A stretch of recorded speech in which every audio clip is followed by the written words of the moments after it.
Hechos, en el capítulo 3. Vamos a estar en este capítulo, pero vamos a tomar dos partes de este capítulo 3. La primera va del versículo 1 al 10, ¿sí? Hechos, capítulo 3. Vamos a dar lectura del 1 al 10. Si ya lo tienen, me dicen amén y leemos. Dice, en el nombre de Jesús damos lectura a la palabra. Pedro y Juan subían juntos al templo a la hora novena, la de la oración. Y era traído un hombre cojo de nacimiento, a quien ponían cada día a la puerta del templo, que se llama La Hermosa, para que pidiese limosna de los que entraban en el templo.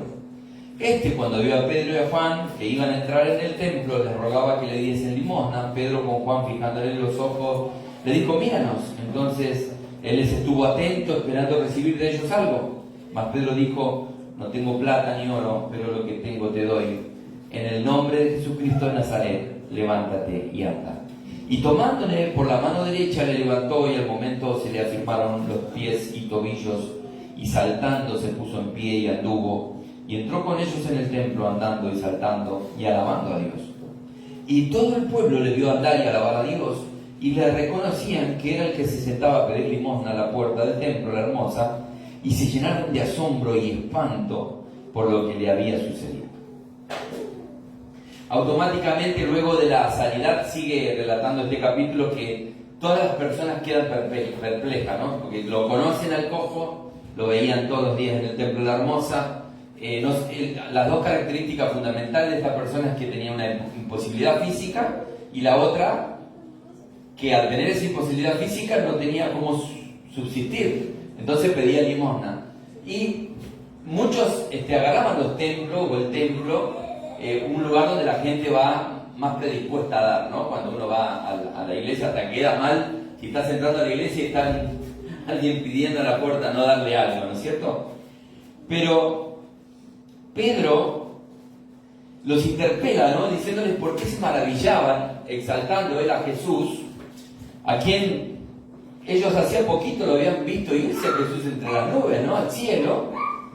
Y también ahí Pedro hace un reclamo que ellos habían entregado, habían negado al santo, al justo, y habían matado al autor de la vida.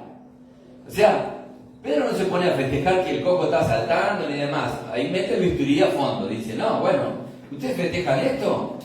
¿Ustedes hicieron esto?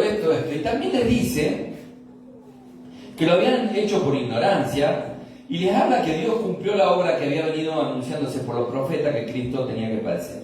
Y les leo la segunda sección del texto base, que sería el capítulo 3, versículo 19, que dice: así que arrepentiros y convertíos, para que sean borrados vuestros pecados, para que vengan de la presencia del Señor tiempos de refrigerio. Amén. Amén. Palabra del Señor. Palabra que quedó escrita para que hoy podamos nosotros escudriñarla y podamos revisarla.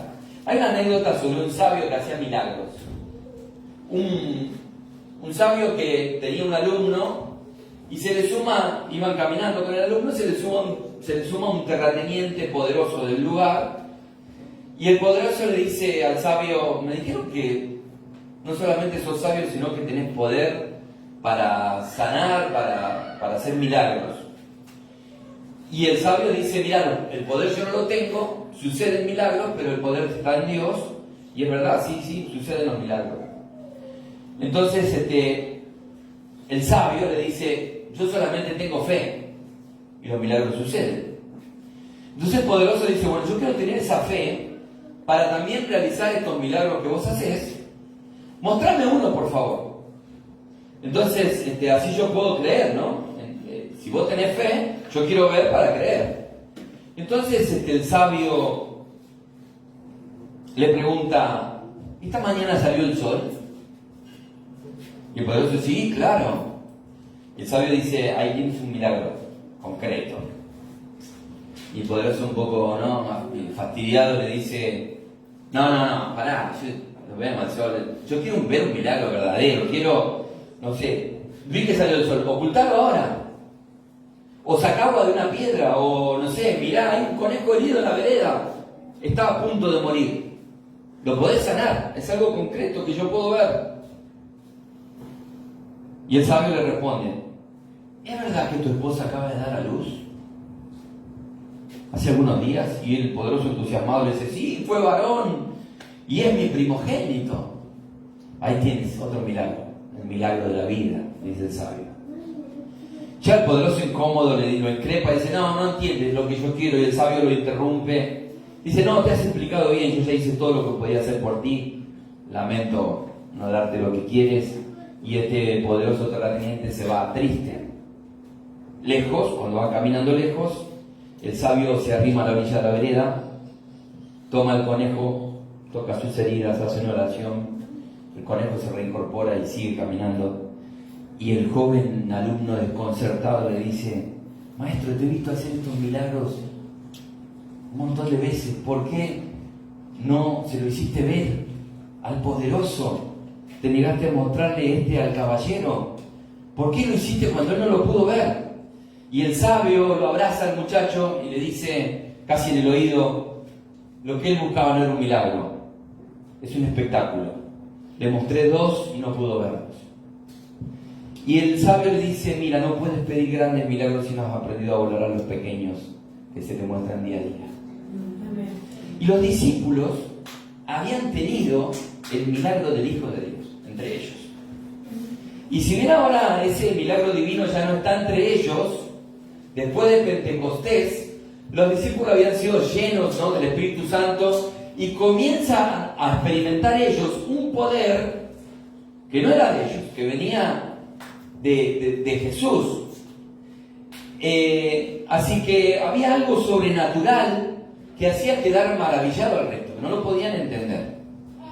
Y este es el primer milagro que los discípulos hacen luego de la partida de Jesús. Los discípulos ya habían hecho milagros, porque cuando los envió a los 70 de dos en dos, ellos vinieron contentos a decirle, Señor, mirá que en tu nombre se sujeta al demonio, se sanan los enfermos. Pero este es el primero cuando ya el maestro no está, ya se había ido. Y Pedro, lejos de festejar este milagro, le recuerda a todos los que estaban allí la necesidad que tenían de evidenciar arrepentimiento para perdón de pecado y la necesidad extrema que tiene el hombre de que su vida sea convertida, sea transformada. Terminando ya este capítulo 3, bueno, él rememora el pacto de Jehová con Abraham cuando Dios le dijo que en su simiente iban a ser benditas todas las familias de la tierra. Y luego de la muerte del Señor, la iglesia naciente comenzó a tener mucha oposición, mucha, de parte de los líderes de Jerusalén. Y esa sanidad que ocurre ahí en el Templo de la Hermosa atrae a muchas personas, a una multitud, dice, y quieren una explicación de lo que pasó. Y este era cojo, estaba pidiendo, y lo vemos saltar, ¿qué pasó? Y Pedro aprovecha y va al hueso, ¿no?, con el arrepentimiento, con el perdón de pecado y la conversión.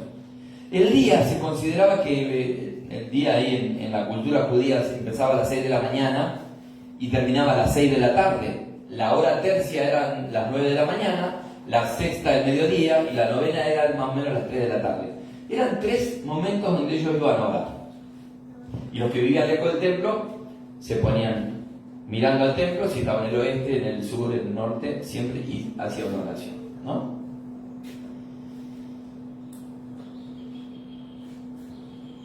Estos horarios eran las 3 horas especiales de oración para los judíos devotos, y ellos estaban de acuerdo en que la oración es eficaz a cualquier hora, pero consideraba que era doblemente preciosa cuando lo iban a hacer al templo. Así que vemos que los apóstoles siguen observando las costumbres y los hábitos con que habían sido ellos instruidos, así que están yendo al templo como van los demás a orar. Están yendo a las 3 de la tarde. Y yo ahí me paré, ¿no?, en el sermón mientras preparaba y digo, ¿cuánto poder se desata cuando vamos camino de la oración? Cuando tomamos la decisión de ir camino de la oración. Si desarrollamos, ¿no?, este hábito hay garantía que ocurren milagros. Ocurren milagros. Quizás no sea la de un coco que se pone a saltar, pero hay estos pequeños milagros que el sabio quiso hacerle ver, ¿no?, a este poderoso, que no los podía ver. Cuando disponemos tiempo para orar, eso siempre nos va a conectar directamente con la necesidad de los demás. Vamos a interceder por el abandonado, el triste, el afligido. Cuando disponemos ir camino de la oración. Yo los miércoles cuando vengo, o los jueves, siempre hay hermanos que me están enviando por privado: hermano, ora por esto otro. Entonces yo ahí agarro y pongo. Y hay otros hermanos que hacen lo mismo por otras personas, ¿no? Camino de la oración. Cuando estamos escribiendo ese mensajito, cuando aparece la plaquita que dice peticiones de agradecimiento y todo, empezamos a ver que fulano está escribiendo, están muchas cositas escribiendo, hay como 4, 5, 6 escribiendo, están todos poniendo ahí peticiones, ¿no es cierto? Estamos todos yendo camino de la oración. Estamos trayendo cojos necesitados, personas enfermas, personas con mucha necesidad. En Oriente era costumbre que los mendigos se pusieran a pedir limón a la entrada de los templos, pero me detuve a pensar sobre alguien que vive en la puerta. No como estas viejitas chumas del barrio que están en la puerta mirando todo, ¿no? Miran dentro de su casa y para afuera. Así que vive en la puerta, vive en una transición. No está ni adentro ni afuera. Pienso en el enfermo, ¿no?, que sabría las canciones que se cantaban en el templo y también escuchaba a lo lejos lo que allá adentro se predicaba, siempre desde afuera, ahí parado, ¿no?, con una postración, con una imposibilidad en su cuerpo. No tenía participación activa espiritual en el templo y también estaba pendiente de los que transitaban por afuera, ¿no? Los mercaderes, los niños, las mujeres, las discusiones, las celebraciones de las personas, las buenas palabras, las malas palabras. Una persona que está a mitad de camino, ¿no?, entre afuera y adentro, ahí en la puerta. Y pensaba que el hábito de pecar en una persona siempre trae hábitos de postración. Ese hábito trae una situación que es de postración espiritual, de imposibilidad, de estar siempre a mitad de camino, con un oído adentro, con otro afuera. Es la tibieza, ¿no?, de la iglesia de la Odisea, la tristeza de estar a medio camino, queriendo quedar bien con Dios, con el enemigo, tratando de quedar bien con todos.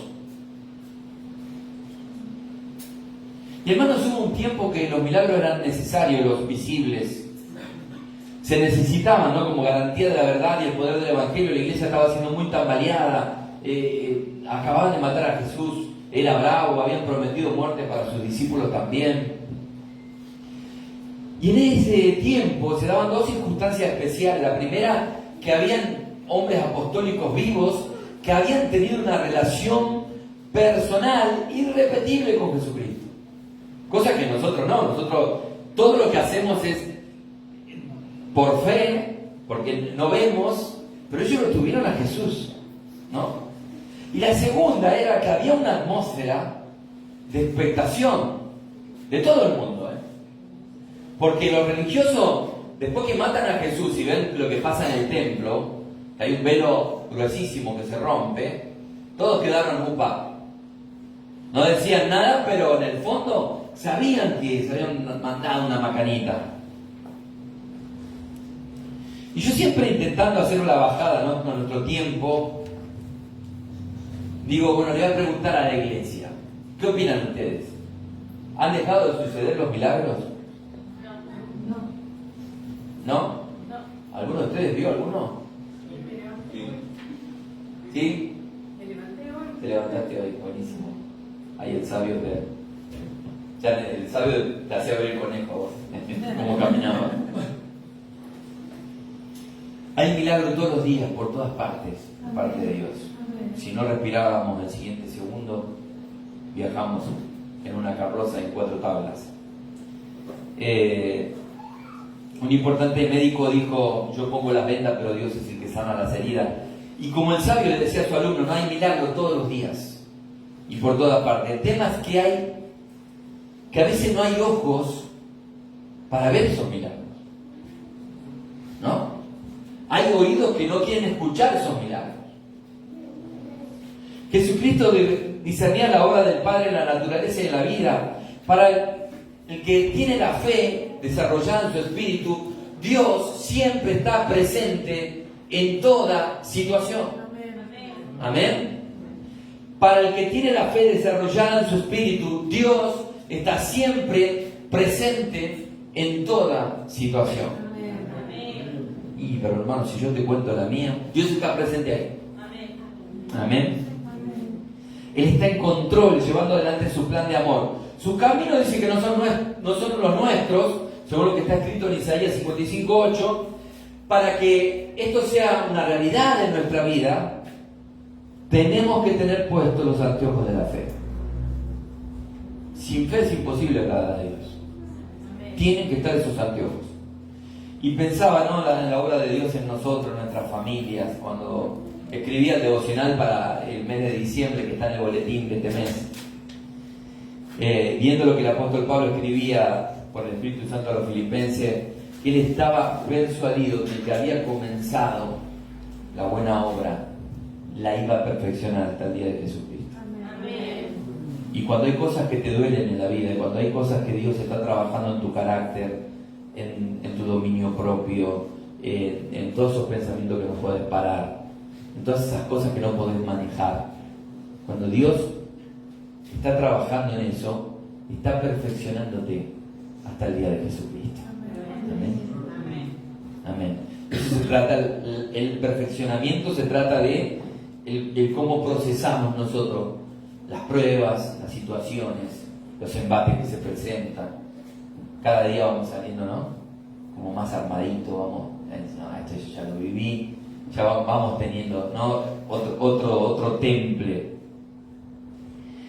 Y aunque Pablo amaba a los hermanos de Filipos, como nosotros amamos a nuestra familia, deseamos que nada mal le pase, él desea verlos crecer en madurez y comprensión espiritual cada vez mayor.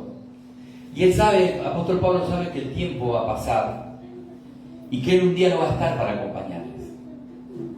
Como, no sé, hay hijos aquí, van a despedir sus padres algún día, que ya no le van a poder acompañar. Ya no van a estar. Y quizás no el tiempo ese que tuviste para aprovechar, para hablar, para poder sacar el jugo, ¿no?, a alguien que tiene ya experiencia de vida. Ya no va a estar. Pero sí va a estar Dios, ¿no? Y eso es lo que cambia radicalmente las cosas, ¿no? Porque hay muchos que vienen y dicen: bueno, pero vos tuviste un padre y yo no. Bueno, pero ahora está Dios, el gran Padre, aquel que comenzó la buena obra, que se ha dispuesto a perfeccionarla. Qué lindo, ¿no? Porque la palabra tiene eso que incluye a todos. Muchos luchan por ver a su familia transformada, por ver al alfarero agarrando de nuevo el vaso, el barro que se rompió, y porque nosotros idealizamos cómo deberían ser nuestros padres, cómo tenían que ser nuestros hermanos, todos juntos, ir a la casa de Dios, amar a Dios todos juntos, y vimos que se rompió todo en algún momento, y le pedimos al alfarero que agarre ese barro nuevamente y lo moldee. Y ese es el milagro más grande que ocurre cuando una familia es transformada por el poder de Dios.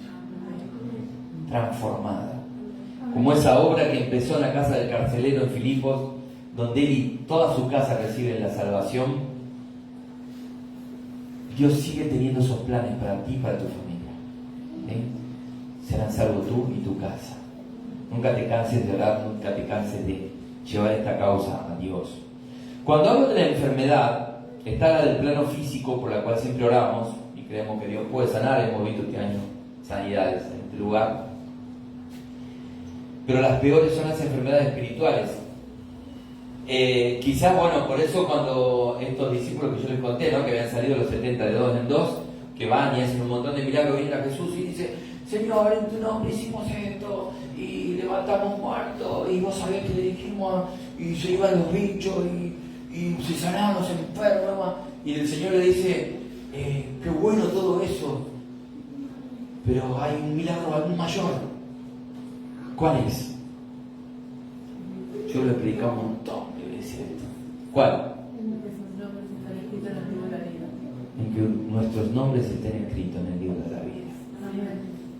El mayor milagro que hoy está ocurriendo son las transformaciones de vida, las personas que son cambiadas por Dios, porque es difícil cambiar una mente, una vida rota, una vida que viene con un bagaje donde, no sé, un padre fue abusivo, alguien ejerció violencia sobre tu vida, y hay personas que están con sus pedazos todos rotos, ¿no? Y vienen a Dios, y Dios hace un milagro de transformación, cambia la mente, el corazón. Entonces de repente, si tu padre era un golpeador, pues ya no sos un golpeador.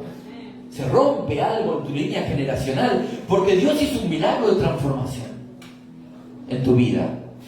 Ese es el mejor de los milagros, el más grande. Y esta persona tenía el defecto de ser cojo, por lo que no sé si estaba postrado del todo, porque un cojo puede ir, ¿no? ¿Cómo sería un cojo? Estaba lleno de pozos. Por ahí caminaba con dificultades, por ahí lo llevaban, no lo sé, la Biblia no expresa mucho acerca de cuánta cojera tenía o si era de una postración. Y me pensaba que espiritualmente, ¿no? Hay personas que están cojas y que no sabemos hasta dónde llega su postración, si es el mal caminar, si es que no pueden, si tienen que ser llevados por otros, como ese paralítico que 4 amigos, ¿no?, rompen un techo y lo bajan ante Jesús. Él por su fuerza no podía haber hecho nada, y hay 4 amigos que también se embarcan en una misión de fe para romper un techo. ¿Ustedes romperían un techo sin saber que vaya a ocurrir un milagro? Encima Jesús recién estaba empezando su ministerio, se habían visto muchos milagros. Y a mí me encanta porque Jesús deja que rompa el techo. Pues de hecho, muchachos, padre, vaya, bajen, háblale un camino ahí, tráigamelo por acá, no hace falta que rompa. No, rompan el techo, que caiga todo. Qué bueno es ir a la oración, porque ocurren milagros. Ocurren milagros. De sanidades en los 3 niveles, en el físico, en el almático y el espiritual. Pedro lo tomó de la mano derecha y le levantó. Dice que se afirmaron sus pies y tobillos y esta persona empezó a cantar, a saltar. Imagínense, ¿no? Que, encima que había toda una cuestión en la época de que los que estaban así postrados, que tenían un impedimento físico, una ceguera espiritual, era un castigo de Dios, o sea, eran castigados de Dios. Y era como el recibir la sanidad, era como que Dios lo había aceptado nuevamente en la cultura. No sé si ustedes me entienden la profundidad de por qué también Jesús realizaba las sanidades físicas. Y Pedro no se queda en el milagro sucedido. Sabe que muchos de los que están yendo al templo, están muertos. Hoy hablábamos en la escuela bíblica. Están muertos espiritualmente. Por lo que el milagro en el cuerpo del enfermo viene a ser como un señuelo, ¿no? Ahí lo usa Pedro para predicar de algo más profundo. Dice, bueno, ustedes se maravillan por esto, ustedes necesitan un milagro mayor. Es en el cual ustedes empiezan a tener conciencia de la necesidad de que Dios transforme el corazón, del arrepentimiento, de volverse con dolor de las malas acciones, de las situaciones en las cuales dan cuenta de que yo estoy viviendo un pecado. Cuando hay ese volverse con dolor, ese arrepentimiento genuino, hay otro paso más. Pedro les dice, ustedes rechazaron a Jesús por ignorancia. Por eso él lo llama al arrepentimiento. Y la obligación que el despertar de la fe conlleva es la de vivir una vida de arrepentimiento, pero no quedarnos en el arrepentimiento. Porque si yo todos los días me estoy arrepintiendo y no hay una conversión, no hay una transformación, no hay un caminar, no hay el que empezó la buena obra la perfeccionará. La perfeccionará es ese podador que se tomó la tarea de encarar un árbol y decir, bueno, está muy frondosito, pero hay que cortar algunas cositas que mañana nos va a hacer llevar fruto. Y el árbol sufre con los cortes. Esto no va a llevar fruto. Pac, pac, entra la tijera, ¿no? Ahí. Yo no puedo disociar el arrepentimiento de la conversión.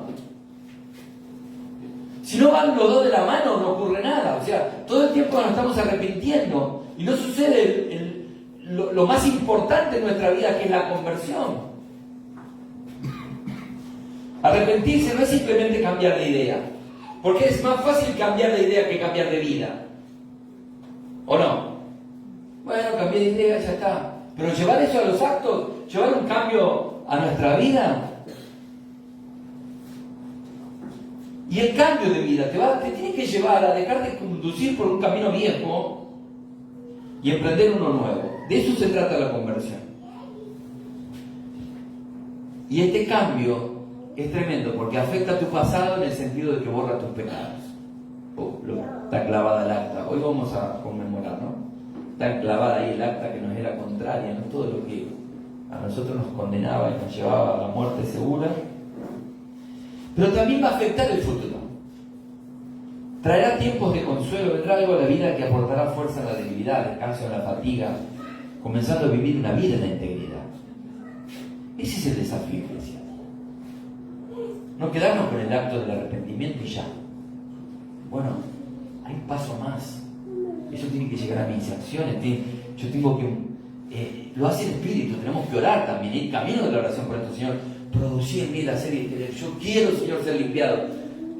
Venimos a la iglesia, escuchamos una palabra que nos está doliendo. Es el podador que llegó. Duele ahora, pero mañana es fruto. ¿Entendemos? Duele ahora, pero mañana es fruto. Los primeros predicadores cristianos siempre subrayaban que la crucifixión fue el mayor crimen de la historia humana.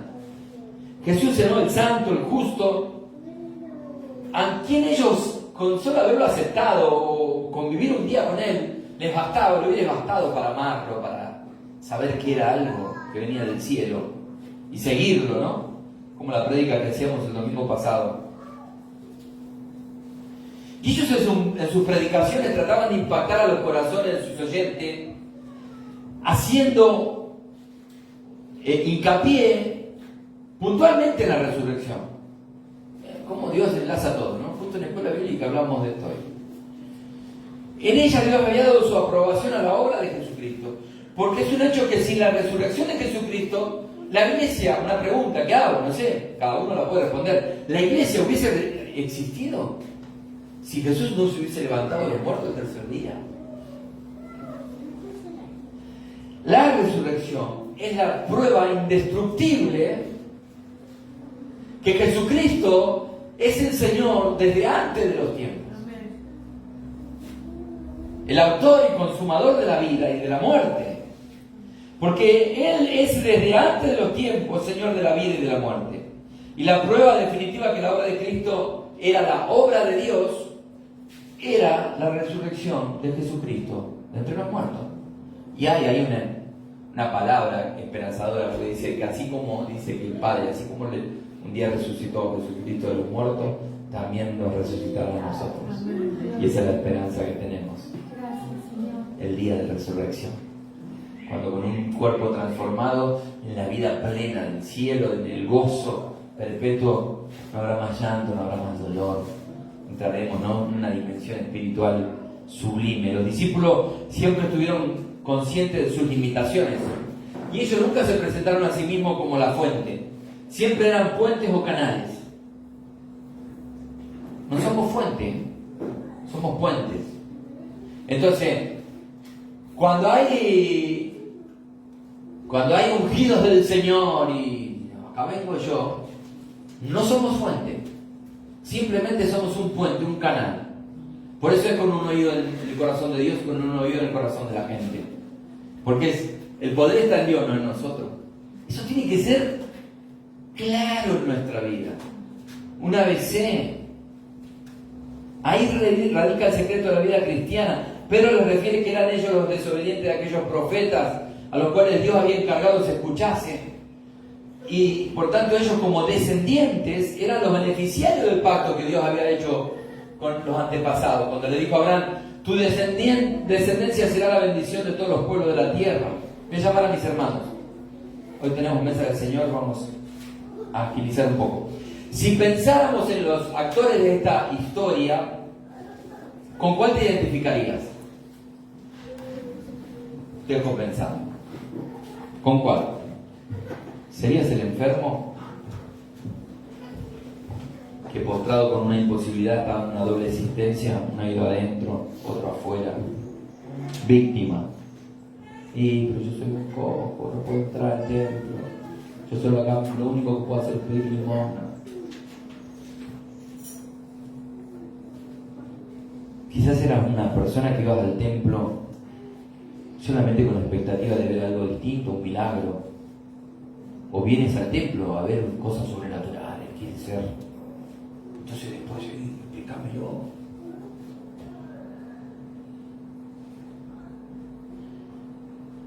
Y sé que muchos están viniendo camino de la oración. Y eso es interesante. Cuando vamos al templo, cuando vamos a Dios, haciéndolo en camino de la oración. Voy, estoy yendo a orar.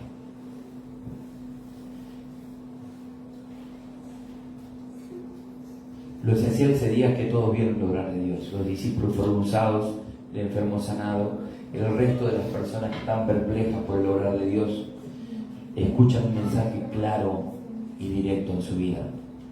Y están buenísimos los milagros, hermano. Están buenísimos. Pero el más grande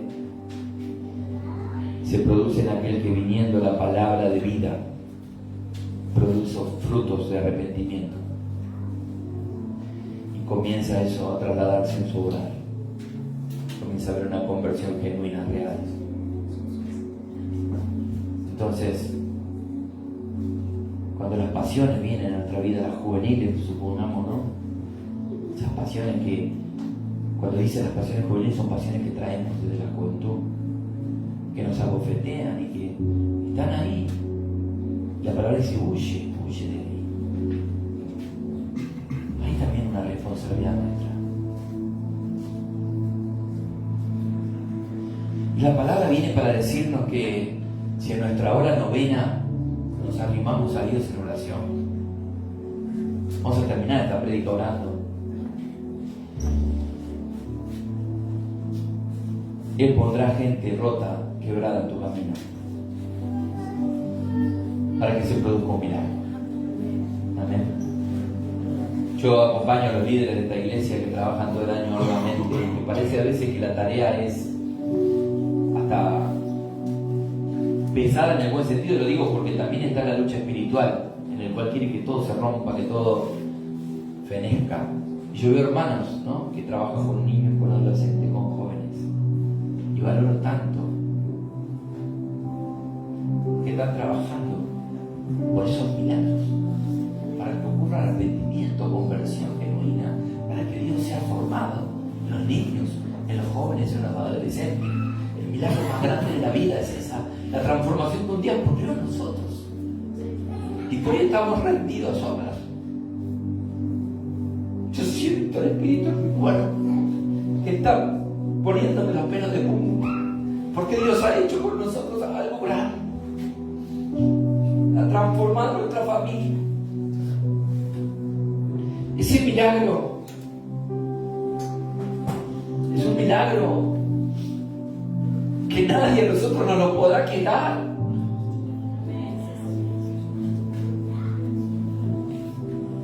Por eso, hermano, nunca te canses de acompañar a los que sufren, de estar en la necesidad del otro, de llevar una palabra a tiempo, afuera de tiempo, de abrazar, de llorar con el que llora, de reír con el que ríe, de estar acompañando para que ocurran estas transformaciones. Y hay muchas personas que muchas veces van a un lugar para ver todo lo que se hace mal.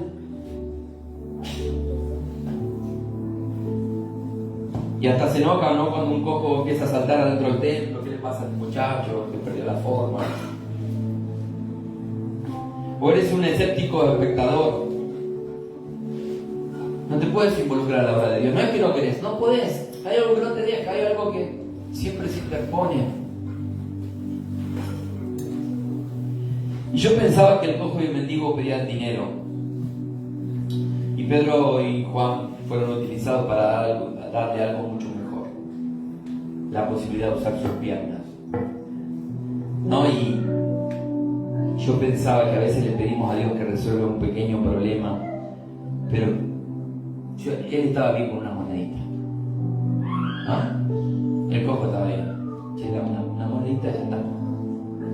Los discípulos van al meollo. Mirá, te vamos a arreglar el problema para que vos puedas trabajar. ¿No? Eso va a ser el Señor, obviamente. Y Él quiere siempre darnos algo mucho mayor. Nosotros venimos con nuestras peticiones creyendo que es la petición. Y Dios dice, no, vos necesitas esto más profundo. Necesitas un cambio, una transformación. Necesitas un cambio, una metanoia, un cambio de mente. Vos estás abrumado por los pensamientos, estás roto, no paras de pensar, no puedes parar la maquinaria, no sabes cómo vas a seguir mañana, cómo va a ser tu subsistencia, los miedos te asaltan, las situaciones que ya viviste en el pasado te abruman. Vos necesitas ser libre de eso. Cristo es nuestro cambio, nuestra transformación. Cristo es el único que puede darnos vida y vida en abundancia, que puede transformar un corazón roto, entristecido, en un corazón que, sin importar la circunstancia, aunque siga la falta de trabajo, la situación complicada en el nivel económico y todo lo que podamos vivir, cuando Cristo toma tu vida, todo se transforma. La perspectiva de vida es diferente. Mirar las cosas de manera diferente. Por eso pensaba que muchas personas llegan a la iglesia buscando una ayuda, ¿no? Que puede ser económica, social. Pero quiero decirle, ¿no? A cada uno de los hermanos que está aquí y sobre todo al ministerio de la iglesia, al liderazgo, que Dios sigue interesado en reconstruir las vidas, en cambiar los viejos patrones por nuevos patrones, las situaciones complicadas por una vida nueva. Y Dios no quiere que seamos seguidores de a ratos. Él quiere que seamos discípulos con carácter, con firmeza. Así como Pedro llamó a este hombre incapacitado a caminar, Dios hoy nos llama a nosotros, quizás incapacitados, que capaz que nos vemos incapacitados por algún pecado, por algo que nos abofetea, por una situación que nos tiene quieto, que no sabemos por qué no podemos avanzar y estamos en círculos y vemos que repetimos patrones, que hay cosas que todavía no se terminan por arreglar en nuestra vida.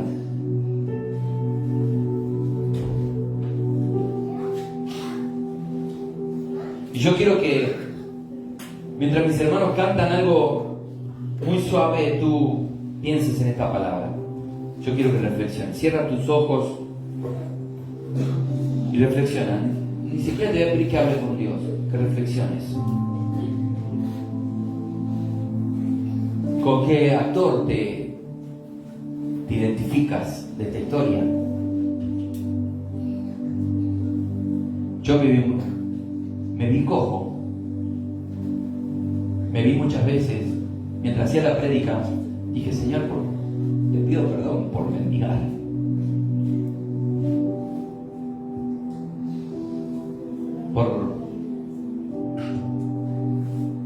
Por no ver que estás en control de todo.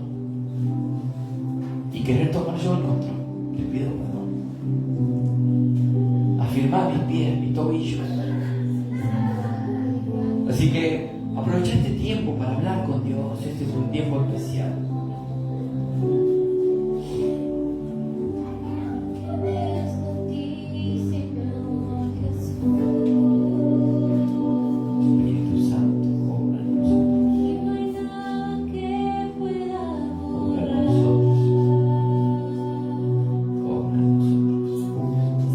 Amor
Romanos 5:6 refiere, pues cuando nosotros éramos incapaces de salvarnos, Cristo a su debido tiempo murió por los pecadores. Y lo vamos a recordar. Y fue asombroso ver a un cojo entrando al templo, saltando, alabando a Dios. Todos corrieron para ver eso, ¿no? Ese espectáculo que me hizo hecho también ver al poderoso terrateniente. Pero algo más asombroso es que todavía Dios ofrece borrar nuestros pecados en arrepentimiento. Eso es sublime, eso es gracia pura. 1 Corintios 1:18, el mensaje de la muerte de Cristo en la cruz parece una tontería a los que van a la perdición, pero este mensaje es poder de Dios para los que estamos yendo a la salvación. Quizás como hijos estamos a la búsqueda de cosas visibles. No sé, podemos buscar cosas temporales, dinero, salud, matrimonio, amor. ¿Cuántos a veces mendigan amor? Yo quiero desafiarte a que busquemos cosas que sean eternas. Amén. Confesar nuestros pecados, ser restaurados en el interior, hablar con el Señor. Eso es un milagro por el cual vale la pena